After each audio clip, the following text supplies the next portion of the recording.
buenas tardes, en nombre de Jesús vamos al mensaje a la tarde de hoy. Y entonces, este mes ya, febrero, amén, febrero, el mes del amor y la amistad. Así que estaremos hablando este mes acerca del amor más grande, el amor de Dios. Amén. Así que seamos más amorosos este año. También este mes es el mes del amor y la amistad. Tenemos un gran amigo, ese amigo es Cristo, y un gran amor que es el amor de Dios. Amén. Así que, y vamos a comenzar, la primera parte que vamos a estar viendo va a ser el amor de Dios por su pueblo Israel. Después estaremos viendo acerca del amor de Dios como el amor más excelente, el amor ágape. Estaremos viendo el amor filial, el amor ya de familia, el amor fraternal, especialmente el amor de la pareja. Y últimamente, el último domingo estaremos viendo acerca del amor de Dios por el mundo. Así que, pero vamos a empezar hoy específicamente con Israel, porque el pueblo escogido de Dios y la primera manifestación del amor de Dios fue hacia ese pueblo, y que aún no ha terminado con todo el conflicto, que quizás mucha gente piensa que ya Dios terminó con ellos, pero Dios no ha acabado con Israel. Así que nada, el tema de hoy es eso, el amor de Dios por Israel. Y entonces la base bíblica la tenemos acá en Romanos 10, versículo 1 al 4. Ciertamente los tres capítulos son muy importantes, capítulos 9, 10 y 11. Los invito a que lo lean correctamente para que puedan sacarle el máximo, porque no podemos en breve tiempo explicar acerca de esos tres capítulos tan hermosos y tan llenos y tan importantes para nosotros como creyentes. Capítulos 9, 10 y 11 de Romanos. Y de hecho, en esa carta tan extraordinaria de Pablo, usted puede darse cuenta que habla acerca de la salvación, el tratado teológico más amplio, más importante del apóstol Pablo hacia nosotros, el Espíritu Santo a través de Pablo para nosotros. Pero ahí hay una pausa interesante entre lo que Pablo nos enseña acerca del Evangelio y cómo Pablo enseña a través después de la aplicación práctica del libro romano para los creyentes.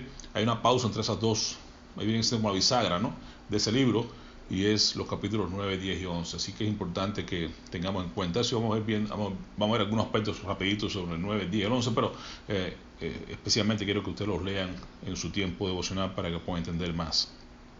Así que les invito a ir por lo menos a la primera parte del capítulo 10, del versículo 1 al 4. Dice lo siguiente: hermanos, ciertamente el anhelo de mi corazón y mi oración a Dios por Israel es para salvación, porque yo les doy testimonio de que tienen celo de Dios, pero no conforme a ciencia, conocimiento, ¿verdad? Porque ignorando la justicia de Dios y procurando establecer la suya propia, no se han sujetado a la justicia de Dios.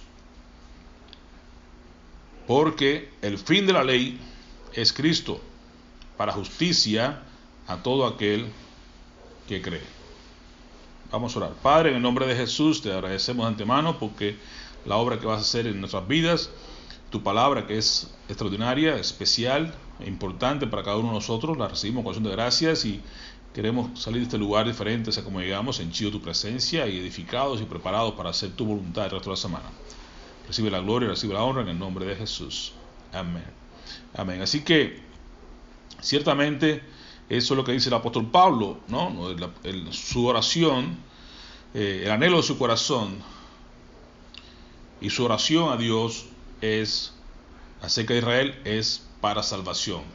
Ese es el punto esencial, porque Pablo en esa carta de los Romanos es esencialmente hablando acerca de la salvación y cómo se obtiene la salvación y cómo es necesario ese evangelio. Por eso decía, y no me avergüenzo del evangelio, porque es poder de Dios para salvación a todo aquel que cree, primeramente al judío, ¿verdad?, y también al griego. Así que de esta manera él está orando y está queriendo que también su pueblo Israel sea salvo, y reconoce que Dios está interesado en eso, en la salvación de todo el mundo. Lo dice en su carta a Timoteo, que la voluntad de Dios es que todo el mundo sea salvo, todo el mundo, hablando de judíos y no judíos y los gentiles, todo el mundo sea salvo y que todo el mundo venga al conocimiento de la verdad. Y esta gente, los israelitas, pues está diciendo, tienen conocimiento, pero no tienen el conocimiento real de la fe en Cristo, al punto de que ellos están pegados a la ley, están pegados a lo que está establecido anteriormente, pero no se dan cuenta que el final de toda esa ley es Cristo. Como bien dice acá Pablo, ¿verdad?, porque les doy testimonio de que tienen celo de Dios, pero no conforme a la ciencia, no conforme al conocimiento de Dios, porque han ignorado la justicia de Dios. Cuando Pablo entiende ahí, aplica en el capítulo 1, versículo 17, aquel gran versículo que transformó la vida de Martín Lutero y de mucha gente más que han chocado con esta porción y le ha dado la luz a ellos a través de la palabra, esa antorcha encendida que llega y alumbra en todo lugar oscuro, en la oscuridad de las personas que están en tinieblas, ahí llega Dios y habla, ¿no? Pablo dice, no me avergüenzo del Evangelio, pero el 17 dice, porque en la justicia, porque el Evangelio se revela por fe y para fe. Si la justicia de Dios se revela por fe y para fe, es lo que muestra. Así que esta gente pues han ignorado la justicia de Dios y tienen la de ellos propia, conocen la justicia de ellos, creen que por la ley, porque conocen todos los puntos de la ley, los 633 mandamientos, y porque hacen todo lo que quieran hacer conforme a la ley para agradar a Dios, pero no se puede, no podemos quedar bien con Dios por medio de los mandamientos, es imposible. Realmente la ley es el ayo, es el tutor, es quien nos lleva, lo habla ahí en Gálatas, es el tutor, es quien nos guía para convencernos de pecado, nos lleva a entender que necesitamos un Salvador y nos lleva al fin de todo, y el fin de todo es Cristo. Entonces es importante que entendamos que el fin de la ley es Cristo, para justicia, para estar bien con Dios, para estar en relación con Dios correcta de la justicia, y ese es para todo aquel que cree. Así que es importante que el elemento fundamental acá es Cristo, y la acción que tú y yo tenemos que hacer, llevar a cabo, es creer, para poder estar bien con Dios. Se puede en Romanos 5, versículo 1, que es por medio de la fe en Cristo Jesús que tenemos paz para con Dios. ¿Se dan cuenta? Así que es importante que es para todo aquel que cree. En Juan 3:16, cuando recuerda que para que todo aquel que cree no se pierda, mas tenga vida eterna. ¿Se dan cuenta? Entonces la clave fundamental es creer, pero creer en Cristo. No es creer solamente porque los demonios, dice Santiago, los demonios creen y tiemblan. Si la creencia en sí no es el punto, la creencia es dónde tú pones tu creencia, dónde pones tu fe. Efesios 2:8 dice, por gracia somos salvos por medio de la fe. Pero esto no es de nosotros, es un don de Dios, es dado por Dios, y es porque pongamos la fe en Cristo es que tenemos nosotros salvación. No es por nuestra propia fe, no es por nuestras propias acciones, no es por nuestra propia obediencia, en el sentido de que no, la justicia que tenemos nosotros y tiene el pueblo de Israel, tiene todas aquellas personas que creen ser justos delante de Dios porque son buenos, porque no hacen cosas malas aparentemente, o porque cualquier justicia es vana, no tiene sentido con Dios. Lo único que nos hace estar bien con Dios es por medio de la fe, por medio de la creencia en Cristo, por medio de poner nuestra fe, la fe que Dios nos da, la ponemos en Cristo Jesús, y entonces estamos a cuentas con Dios. Amén. Así que eso es lo que quiere decir. Así que hablando del amor de Dios, pues entonces es el amor más grande, el amor más grande de la humanidad entera, el amor más grande que una persona puede llegar a conocer y entender es el amor de Dios, el amor más grande. Así que, y eso es ¿por qué? Porque realmente es su naturaleza. ¿Por qué es grande? Si nuestro Dios es grande, su naturaleza es amar, entonces el amor que tenemos es el amor más grande, porque estamos hablando de la persona más grande del universo, y la persona más grande es amor. Entonces, por tanto, su amor, su naturaleza, nos hace ver que su amor es inmenso. Y dice Pablo en Efesios capítulo 3, que tan grande es el amor de Dios que no podemos ir por encima de él.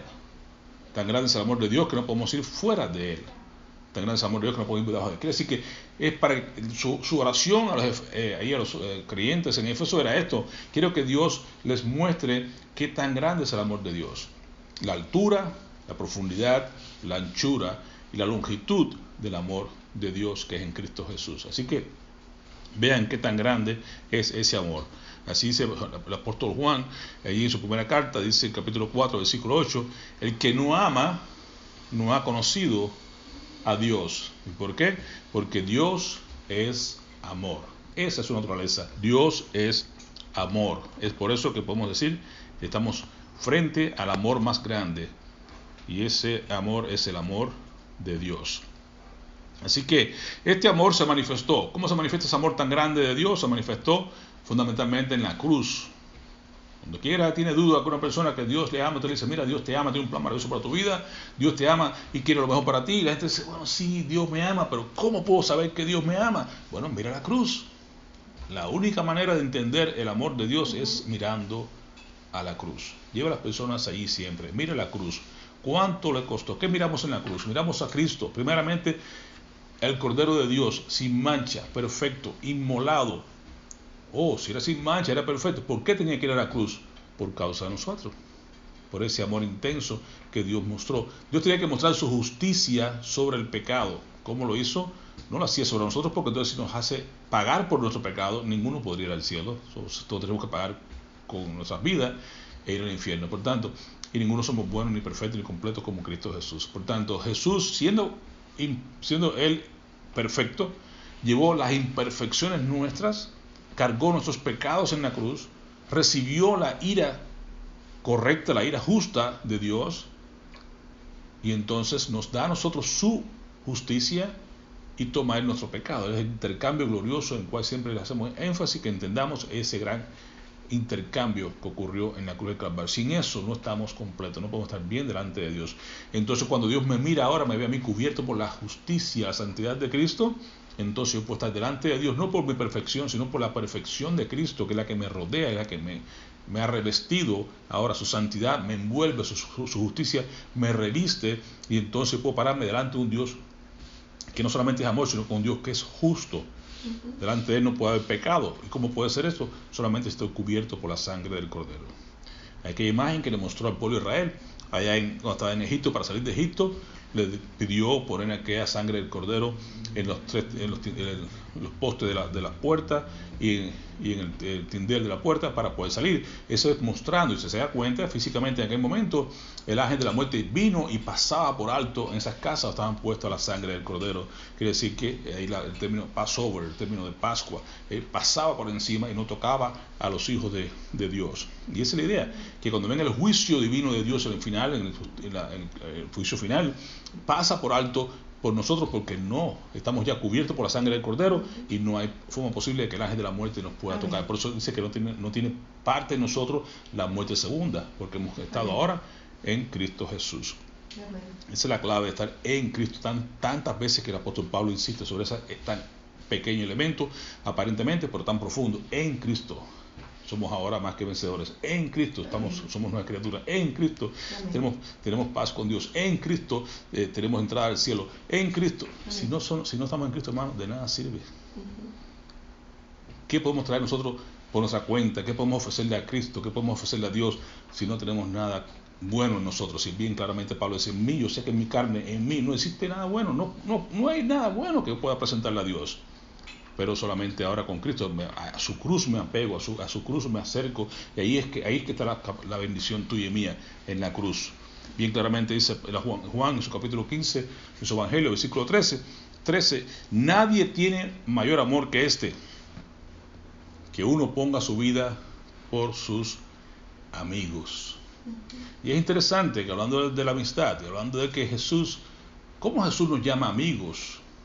Cuando la palabra enseña claramente que somos enemigos de Dios. Sin embargo, se hizo amigo, se hizo uno con nosotros, se hizo carne, habitó entre nosotros, tomó nuestro pecado, nuestro lugar en la cruz, y ahora nos llama amigos. Voy a dar la vida por mis amigos, porque ahora se rompió la enemistad que había entre nosotros y Dios. Dice Pablo, Cristo vino a ser la paz, es nuestra paz. Ahora somos amigos de Dios. Antes éramos enemigos, pero en Cristo, vemos la palabra, en Cristo, aleluya, ahora somos amigos de Dios. Y si amigos de Dios, entonces por eso dice Pablo en Juan, hijos de Dios. Pero si somos amigos de Dios, Pablo nos recuerda que ahora entonces nosotros, si Dios es con nosotros, ¿quién contra nosotros? ¿Se dan cuenta? Estamos del lado del vencedor. Si Dios con nosotros, ¿quién contra nosotros? ¿Qué más podemos decir de ese amor tan grande? El amor de Dios, el amor tan grande, el amor inmenso, el amor extraordinario, el amor más importante que jamás alguien puede llegar a conocer. Ese amor también es un amor eterno. Eterno. Oh, qué tremendo. Quiere decir que sobrepasa nuestro tiempo, nuestra vida. El amor que es antes del nacimiento del sol hasta que se pone. El amor que es desde antes de la fundación del mundo hasta que el mundo deje de existir, y aún más allá sigue, porque el amor es eterno. Qué interesante. ¿Qué amor puede durar tanto? Mire que la gente dice, por ejemplo, la pareja es lo más que puede durar en este mundo, y ya sabe cuántos divorcios hay en este mundo, ¿verdad? Más del 50% de las personas se divorcian, y aún también en las iglesias. Pero piensen esto, aún cuando la persona llegara a ser fiel hasta el final y llegara, hay un término, right?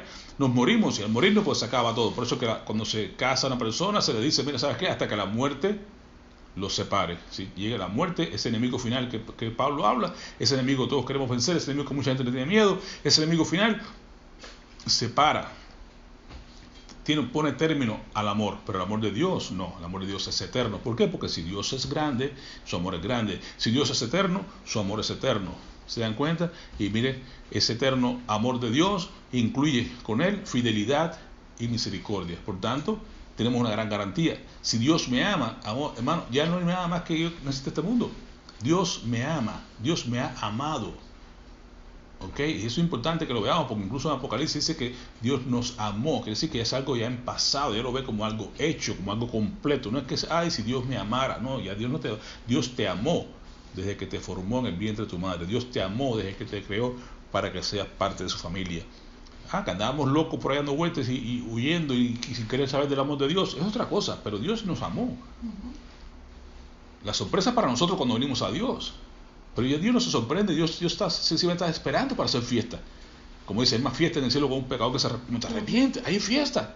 Ya él lo sabía que ibas a volver, ya él sabía que tú lo ibas a amar, pero tiene que estar esperando para hacer la fiesta, porque mi hijo muerto estaba, pero ahora está revivido.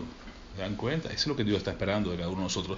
Por eso le dice ahí a Jeremías 31:3, Jehová se manifestó hace ya mucho tiempo. ¿Ve? No es que ahora me sorprende, no, ya se manifestó hace tiempo.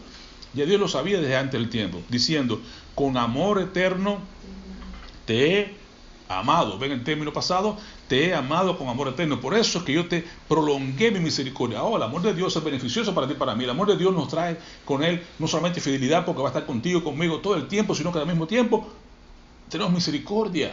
¿Por qué Dios no nos ha consumido todavía? ¿Por qué Dios no acaba con nosotros? ¿Por qué tiene Dios paciencia y nos pasa por alto las ofensas, como dice ahí en Romanos?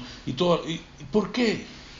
Porque Dios tiene su misericordia para mostrar su amor eterno en cada uno de nosotros. Con amor eterno te he amado, por tanto te prolongué mi misericordia. Qué tan importante la misericordia de Dios, que casi que equivale al amor de Dios. Dios me ama, por eso tiene misericordia de mí. Porque usted recuerda, usted le pide a Dios, Señor, ten misericordia de mí.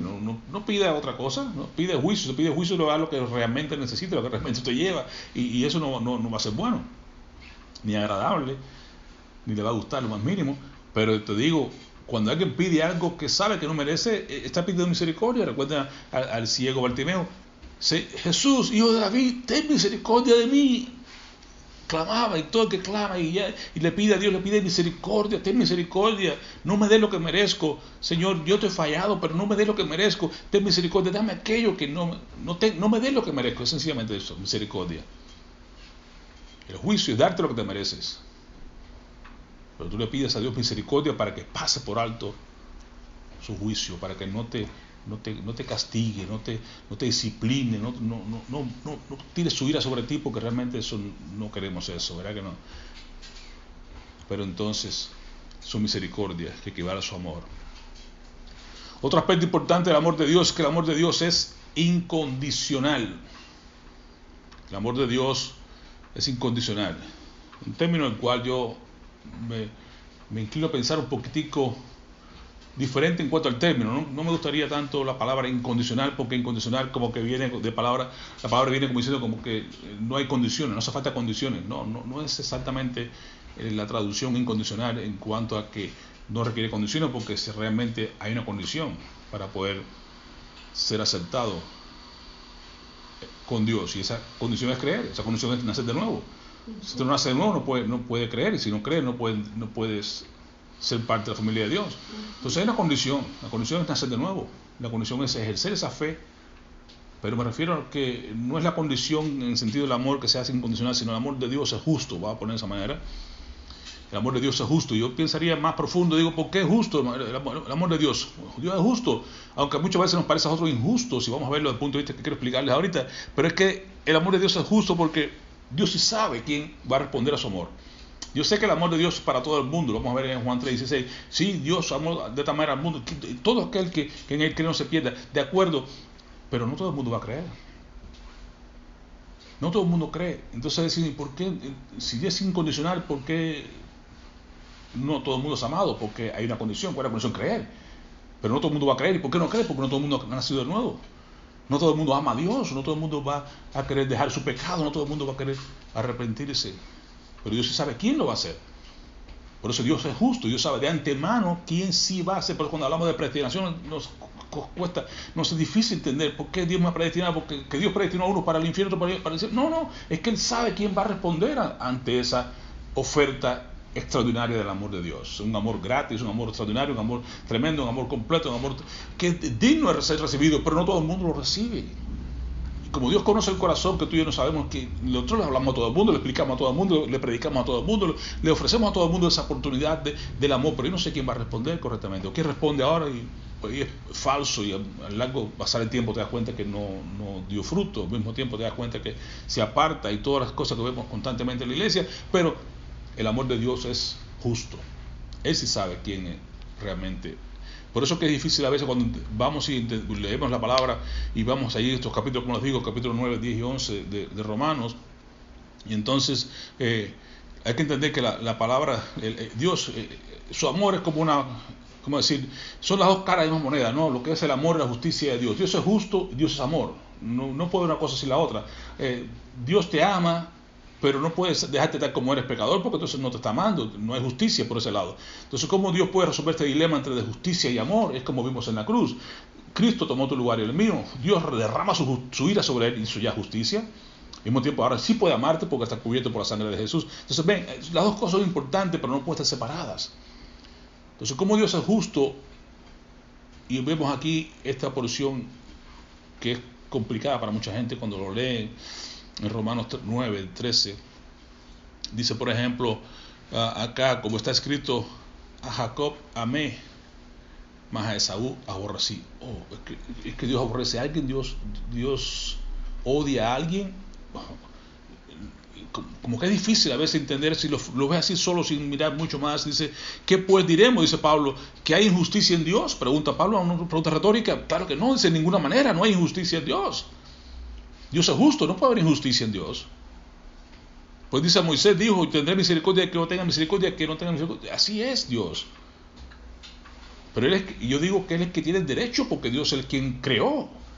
Y como Dios es quien crea, Dios es el dueño, Dios tiene el derecho de decir y hacer lo que Él quiera. Y lo que lo hace justo. No entendemos nosotros muchas cosas, pero es justo cuando lo hace, porque si Él dijo, a Esaú aborrecí, y entonces digo, ¿por qué? Pues tú mira la vida de Esaú, ve cómo Esaú despreció la primogenitura, ve cómo Esaú no tuvo deseo de seguir a Dios, cómo Esaú se convirtió en una persona horrible y malvada, porque Dios conoce a la persona, cómo va a responder. Entonces en su amor justo puede decir, yo aborrezco a Esaú porque sé que Esaú no me va a obedecer ni va a seguir mis pasos como yo espero de Jacob, aunque Jacob parecía el malo al principio porque fue quien suplantó a Esaú desde nacimiento, agarrando el cacañal, desde que le quitó la primogenitura, en el sentido que Saúl la entregó, claro está, pero él la tomó, en el sentido que engañó muchísimas veces, en el sentido, cuántas cosas malas aparentemente, bueno, realmente hizo Jacob en su carnalidad, pero tuvo un encuentro con Dios ahí en Betel, cuando pelea con este ángel de Dios, vino una conversión correctamente de Jacob. Y entonces le cambia hasta el nombre, le pone ahora Israel, le pone ahora gobernado por Dios, príncipe de Dios, ¿sí? Y hasta le dejó la marca, le descoyuntó la cadera. Hubo un cambio en su vida, un cambio en su marcha, un cambio en su forma de verla. Hubo una conversión real en la vida de Jacob. Entonces podemos ver que Dios sí es justo. Dios sabía que Jacob iba a responder correctamente. Esaú no, por eso es a Jacob amé, porque Jacob va a tener una relación conmigo diferente. El amor de Dios es un amor justo. No incondicional en el sentido que Dios ama a uno y a otro, no es ese. No veamos la palabra así tan literalmente hablando y que no entendamos el porqué, como hablamos de juicio. No juzguéis para no ser juzgado. No es el juicio crítico, es el juicio de discernimiento, entendimiento. Sí, veamos las palabras, pero no nos quedemos pegados a un significado superficial, sino veamos el significado profundo, entendamos más claramente lo que quiso decir Dios cuando dice a Jacob amé y a Esaú aborrecí. Y así contigo, así conmigo, Él sabe quién sí, quién no. Por eso que su amor es un amor justo. No hay injusticia. Recuerda que Pablo dice, ¿es que hay injusticia en Dios? No, de ninguna manera. No hay injusticia en Dios. Su amor es justo. Su amor es para todo aquel, como decíamos, la oferta de Dios es para todo el mundo. La condición es creer, la condición es nacer de nuevo, pero no todo el mundo va a responder. Claramente, por eso dice claramente Jesús: si yo fuera levantado, decimos capítulo 3, si yo fuera levantado, como hablaba de Moisés, levantó la serpiente en el desierto, si yo fuera levantado, a muchos atraería, no dice a todos, no todo el mundo va a ser atraído hacia Jesús, a muchos atraería hacia mí, así que no todo el mundo va a responder al llamado.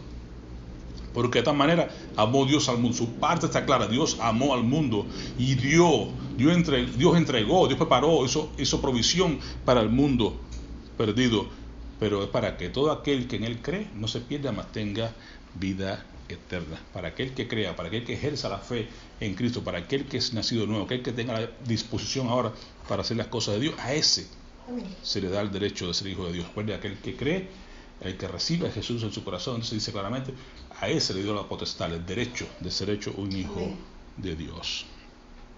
Y el amor de Dios por Israel. Entonces veamos rápidamente qué es lo que estamos queriendo ver esta noche. Primero, que entendamos cómo es el amor de Dios. Entre otras cosas, Dios es más que eso, ¿no? El amor de Dios es grande, el amor de Dios es eterno, el amor de Dios es incondicional. Recuerda la palabra incondicional entre comillas, que no es incondicional, sino un amor justo, un amor que Dios sabe cómo vamos a responder ante Él.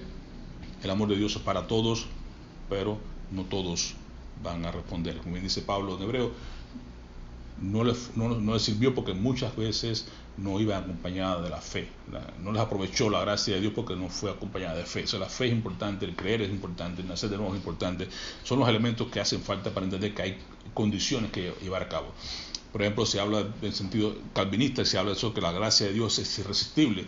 Cuando Dios llega y toca, nadie se va a resistir. No, en realidad hay gente que sí se resiste. Por tanto, no podemos ser dogmáticos en esto. No todo el mundo va a responder a la gracia de Dios. No todo el mundo va a ejercer fe cuando Dios le toca su corazón, cuando Dios le habla. Sí, cuando la gente se rinde a Dios, eso significa que es irresistible. Ya no me resisto más, ya no voy a hacer más guerra con Dios, ya me voy a poner las armas, voy a rendirme a Dios. Entonces hay una parte que yo tengo que hacer. Desde el punto de vista, los arminianos pues quieren saber o quieren mostrar de que hay una parte del hombre, y esa parte es mínima, diríamos nosotros, pero en realidad es algo que viene como consecuencia de lo que ya Dios hizo. No le quito el valor a lo que Dios hizo. Si usted no puede rendirse a Dios a menos que Dios te haya provocado en tu corazón un nacimiento, una regeneración, no lo va a hacer. Pero es lo que vemos por fuera, es lo que vemos. El hombre dice: yo me arrepiento, yo hago, yo levanto la mano, yo recibo Dios mi corazón, yo hago esto. Pero eso viene como un resultado real de si ha habido una renovación, una regeneración interna, y eso lo hace Dios, no hay duda. Estamos claros de que hay una parte que el hombre hace como expresión, pero no es lo que el hombre gana. El hombre lo hace como respuesta a lo que ya Dios provocó de antemano dentro de tu corazón. Un corazón no regenerado es algo falso, como muchas veces lo decimos. A veces tomamos una persona que aparentemente es convertida, lo hemos visto, ¿no? En la experiencia diaria en la iglesia, pensamos que se convirtió, levantó su mano, fue a un retiro, fue aquí, fue allá y todas las cosas, y hasta se bautizan. Lo bautizan, lo sacas, y lo que hemos encontrado muchas veces es que tú has bautizado, metes a alguien al agua del bautismo y sacas un diablo mojado, pero no sencillamente no ha habido cambios. Lo mismo, nomás está mojado, ¿okay? Lo vemos entonces porque sigue su forma de vida diferente, eso sigue igual, no hay ningún cambio, y entonces pues vemos realmente que estamos frente a alguien que no, una falsa conversión, como hay muchos por ahí. Como bien decía Jesús, hay mucho trigo y hay cizaña, así que déjalos crecer los dos y Dios se encargará, porque Dios, que conoce el corazón, sabrá cuándo y cómo va a quitar a esa persona de ese lugar. Ahora, el amor de Dios por ti es muy grande, no debemos rechazarlo, esa es la parte importante. Ese amor tan grande, lo que debemos hacer es responder a ese amor, no rechazarlo. Y mirando el amor de Dios por Israel, lo miramos allá específicamente, no, en muchas áreas, ¿no? Todo el Antiguo Testamento nos habla acerca del amor de Dios por Israel. Estamos claros en eso. Dios tomó a Israel de donde estaba, una nación pequeña, entre tantas naciones, no era nada extraordinario, y sin embargo mostró su amor a ellos, los tomó y los levantó y los hizo, los tomó como para que fueran aquel gran sacerdote, aquel gran ejemplo para las naciones, aquel gran como una gran antorcha para el mundo entero. Que han fallado en muchas áreas, de acuerdo, pero fue el plan de Dios tomar ese pueblo pequeño, no porque nada grande que tenían, sino porque Dios le plació. Y ahí vemos entonces la soberanía de Dios. Vamos a decir, el amor de Dios es soberano. En lugar de decir es incondicional, podemos decir el amor de Dios es soberano. La elección de Dios es soberana. Él es quien elige como Él quiere, no como nosotros queremos hacer. Así que podemos mirar, por ejemplo, uno de los puntos que yo quise tomar allá en Oseas, en Oseas. Podemos leer también, ese libro es bien corto, bueno, tiene 14 capítulos, pero los primeros capítulos son los que quiero que usted entienda. Incluso el 3 y 4 son esenciales para esto que vamos a ver hoy. Y en cuanto que el mensaje básico, que vamos a ver cuál es el mensaje básico de Dios a su pueblo aquí en estos capítulos, y cómo se revela el Evangelio en este capítulo. Es cierto que entendamos que el amor de Dios es esencial en el Evangelio, y eso se revela aquí también.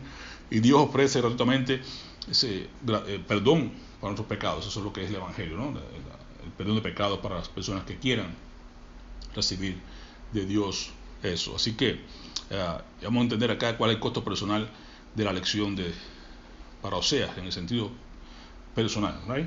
Así que Oseas 3, versículo 1 y 2 dice: me dijo otra vez Jehová, ve, ama a una mujer amada de su compañero, aunque adúltera, como el amor de Jehová para con los hijos de Israel, los cuales miran a dioses ajenos y aman tortas de pasa.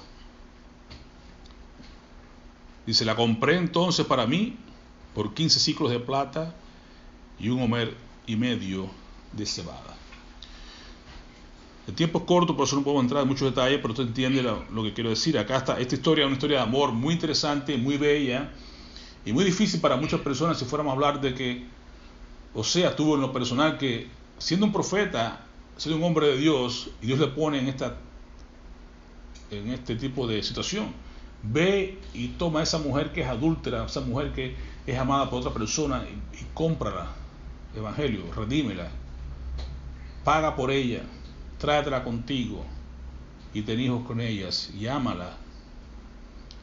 Y Oseas diría: pero Señor, yo soy un hombre de Dios, no puedo estar en este tipo de cosas, ir a buscar a una mujer adúltera, mucho menos pagar por ella. Bueno, que está demostrando el Señor acá el evangelio. Dios nos tomó a nosotros siendo adúlteros, siendo personas que veíamos tras dioses ajenos, y nos compró.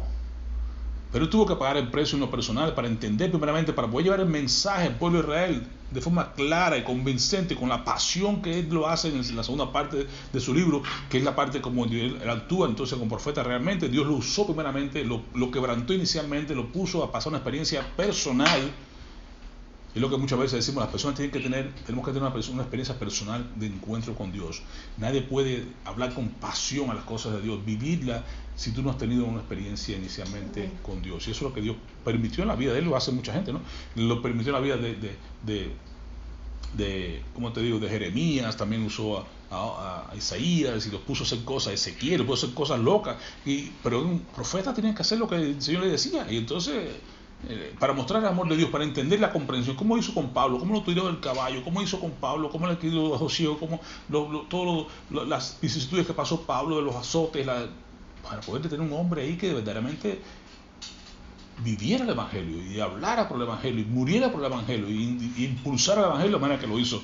Y entonces Oseas, para ser gran predicador, aun cuando están como lamentablemente las clasificaciones que a veces la gente hace, bueno, pues está entre los profetas menores. ¿Por qué? Porque quizás porque la profecía fue corta, lo que sea. No, ningún profeta fue menor ni grande, todos son iguales. Pero el hecho de que la profecía que tiene acá Dios a través de Oseas para Israel, lo que quiero que usted entienda es que primeramente lo hizo pasar a él por la prueba personal, el sufrimiento, y aún así esa mujer se lo vio a él, hermano. Usted lea para que usted vea todos los detalles, cómo esta mujer, después que la traen, después que se mostró ingrata, y se levanta y se va otra vez. Ella vuelve a Dios y se vuelve a buscarla y tráetela otra vez, y vuelve, tienen este hijo y tienen este otro y tienen aquello, lo aman, pues lo llamaré pueblo no mío y pueblo mío, y los desecharé. Hace montones de cosas que esta mujer tiene que pasar duras en su vida personal, pero es para que entendiera el amor de Dios por Israel. Un pueblo que era adúltero, un pueblo que, como dice acá, ofrecía tortas de pasas. ¿A quién? A dioses ajenos. Un pueblo que había abandonado a su Dios. Pero el amor de Dios, como quiera, se expresa en esta lección que le da a Oseas. Pero no podemos perder de vista, volviendo otra vez a Pablo en el capítulo primero, en Deuteronomio, recuerde cómo Dios está expresando aquí muchos aspectos. El pueblo de Israel es especial por muchas cosas, no crea usted nada más porque decimos el pueblo de Israel, el pueblo de Dios, pero tiene muchos elementos que hay que entenderlos para poder darse cuenta que Dios amó a este pueblo, los ama todavía y los va a restaurar en el futuro. Pero se expresa en la elección, cómo Dios eligió en su soberanía, cómo Dios eligió a este pueblo. Lo expresa en los pactos que tuvo con este pueblo, lo expresa en la providencia que tuvo con ellos, cómo los cuidó durante la trayectoria en el desierto. Recuerda, allá en 40 años en el desierto, sin embargo su ropa no se desgastó, nunca le faltó la comida, les dio agua cuando querían, cuando se discutían ahí, cuando se quejaban, les daba carne ahí con las codornices y les hacía caer el maná todo el tiempo hasta que entraba a la tierra prometida, que cesó el maná. La providencia de Dios jamás faltó, y eso usted puede equilibrarlo con su vida. Usted puede decir, Dios ha sido bueno conmigo, Dios nunca me ha faltado y nunca te va a faltar, porque la providencia de Dios está ahí como su amor es eterno, su providencia es eterna, su misericordia es eterna. Si tienes a Dios, nada te va a faltar. Por eso David decía, Jehová es mi pastor y nada me faltará, porque todas las áreas tuyas estarán cubiertas siempre, tu protección, tu providencia, la guía que Él tiene para contigo, todo está dispuesto para ti en Jesús. Bajo su cobertura, hermano, nada te va a faltar. El que vivitas bajo la sombra del Altísimo, bajo la guía del Omnipotente, hermano, usted nada le va a faltar. Usted recuerde, estamos completos. Ahora, ¿cómo Dios eligió a Israel? Vea, hay muchos lugares, pero uno de ellos, Deuteronomio 7, capítulo 7, versículo 6. Deuteronomio 7:6 dice: un pueblo santo para Jehová. ¿Por qué los elegí? Los tomé allá de entre tantas naciones, era un pueblo pequeño, nada especial, pero sin embargo los he tomado para que sea un pueblo santo para Jehová. ¿Por qué Dios te alcanzó a ti? ¿Por qué Dios te tomó a ti? ¿Por qué? Para que tú seas santo.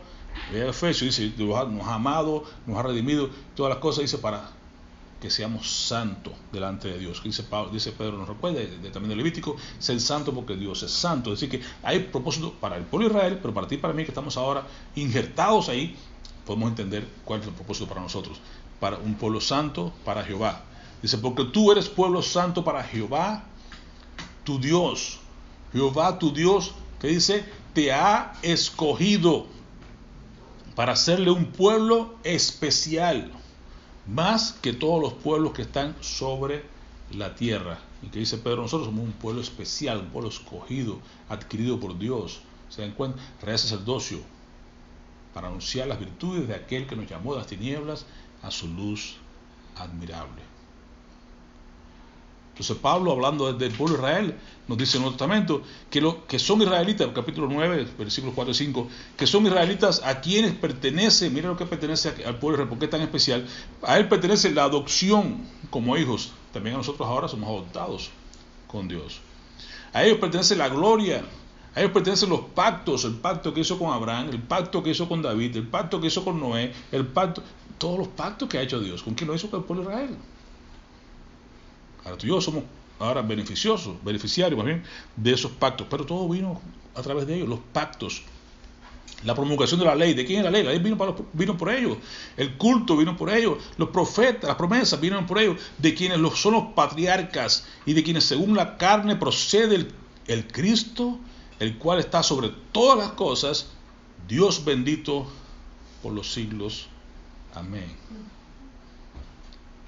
Si no es por el pueblo de Israel, no llega el Cristo. Cristo vino, usted sabe, el linaje, aún cuando... Ahí está, la línea viene desde Génesis 3:15, y de la simiente de la mujer vendrá entonces el Salvador. Y ahí está. Es un pueblo especial por el cual tú y yo debemos orar, por el cual tú y yo tenemos que amar y reconocer que ahí están por causa de Dios. No podemos desecharlo, ni sentirnos mal, ni tampoco vanagloriarnos. Es importante que muchas veces la gente pues tiende a caer en esas otras actitudes.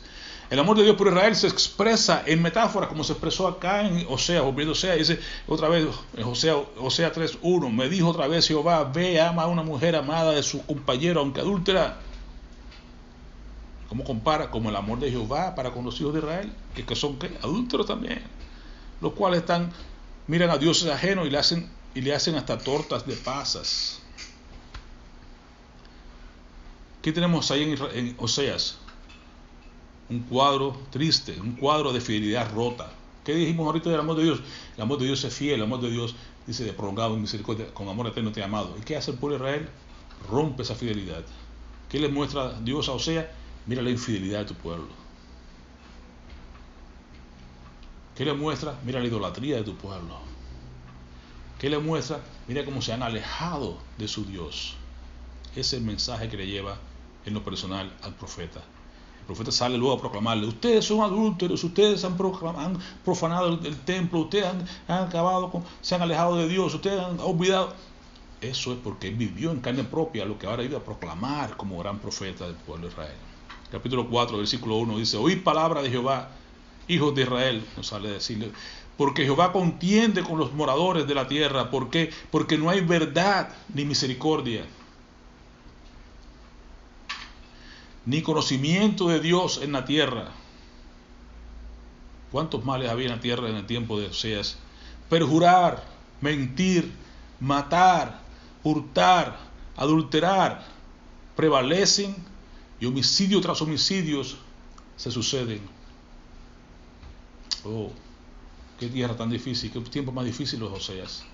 Muy parecidos a los nuestros hoy en día, ¿verdad que sí? En los últimos tiempos habrán hombres amadores de sí mismos, intemperantes, irrespetuosos, sin afecto natural, igualito, los tiempos de Noé igualitos. Pero Cristo viene pronto para poner justicia donde no hay justicia. Metáforas del amor de Dios, como hablábamos ahorita, como en Isaías, que lo hacía dormirse de un lado, dormirse del otro lado, con Ezequiel: vírate de este lado, haz aquello, rompe aquello, sal con la ropa, sal desnudo. O sea, hacía cosas locas, pero eran cosas para poder mostrar al pueblo de Dios cómo andaban y cómo Dios quería amarles. Aún Cristo en el Nuevo Testamento también nos ofrece parábolas de cómo mostrar el amor de Dios, ese amor tan grande. ¿Cómo lo mostró? Con Zaqueo. Fue con Zaqueo y le mostró el amor de Dios. Fue a la mujer adúltera y le mostró el amor de Dios. Ni yo te condeno, vete y no peques más. Lo mostró con el buen samaritano. Lo mostró allí con el hijo pródigo, cómo Dios corre tras el hijo pródigo. Este hijo muerto, era muerto y mira, ahora está vivo. Vean todas las veces que Dios nos muestra en su Nuevo Testamento cómo es el amor de Dios. Y eso que Pablo dice: yo quiero que ustedes abran sus ojos y que vean cómo es el amor de Dios, qué tan alto es el amor de Dios, qué tan profundo es el amor de Dios, qué tan amplio es el amor de Dios, qué tan largo es el amor de Dios. Nadie está fuera del alcance del amor de Dios. Solo tenemos que creer en Él, solo tenemos que aceptar ese amor, tenemos que venir delante de Él y rendirnos a ese amor. ¿Quién pudiera negarse a ese amor tan grande? No seamos como el pueblo de Israel en los tiempos de Oseas, capítulo 4, versículo 6. Mi pueblo fue destruido. Ya vimos las causas por qué: idolatría, alejamiento, infidelidad, y el pueblo de Dios fue destruido. ¿Qué traemos nosotros sobre nuestras vidas? Desgracia, destrucción, cuando caemos en las mismas cosas que ellos hacían. Mi pueblo fue destruido.